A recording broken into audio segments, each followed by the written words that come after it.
5, 4, 3, 2, 1. The petitioner has filed the present writ petition challenging the notice for demand based on reassessment of royalty issued by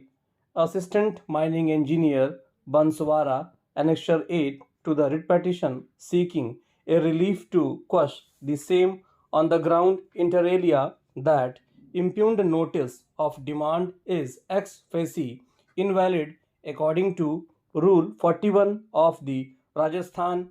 Minor Mineral Concession Rules 1986, hereinafter referred as Rules of 1986, and also against the principle of natural justice and fair play. The facts leading up to filing of the present writ petition are that the petitioner was granted a mining lease for mineral marble on 26/8/1982 and he is carrying on mining operation till today. It is averred in the writ petition that the royalty was assessed for the assessment periods from 26/8/1987 to 25/8/1988 and from 26/8/1988 to 25/8/1989 on 6/2/1990. Copies whereof of both assessments are filed along with the writ petition and are marked as Annexure 1 and Annexure 2 respectively. In pursuance of assessment dated 6/2/1990 about the aforesaid period, two demand notices of Rs 99,155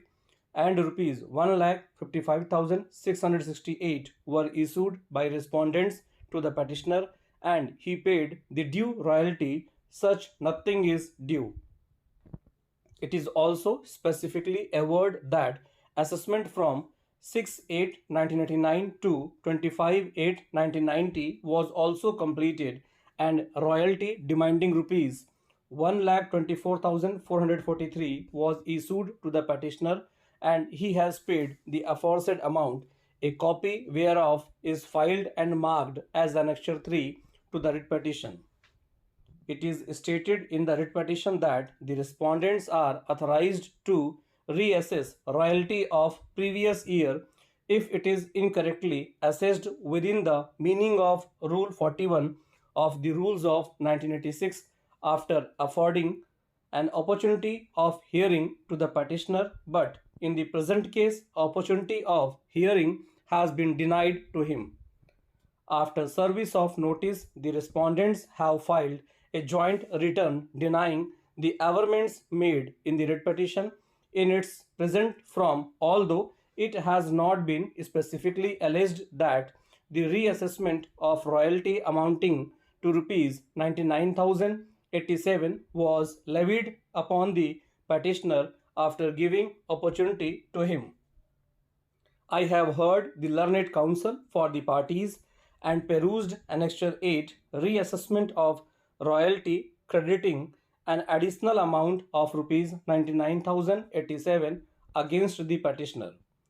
In my opinion, it goes without saying that the law must now be taken to be well settled that even in the administrative proceedings which involve civil consequences, the doctrine of natural justice must be held to be applicable. In all such cases, courts of law are required to pose a question: does fairness in action demand that an opportunity to be heard should be given to the person affected?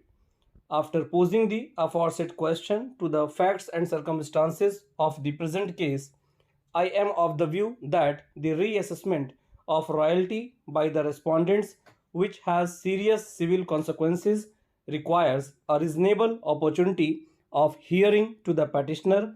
which has been denied to him. इस video के description box में इस passage का text दिया हुआ है.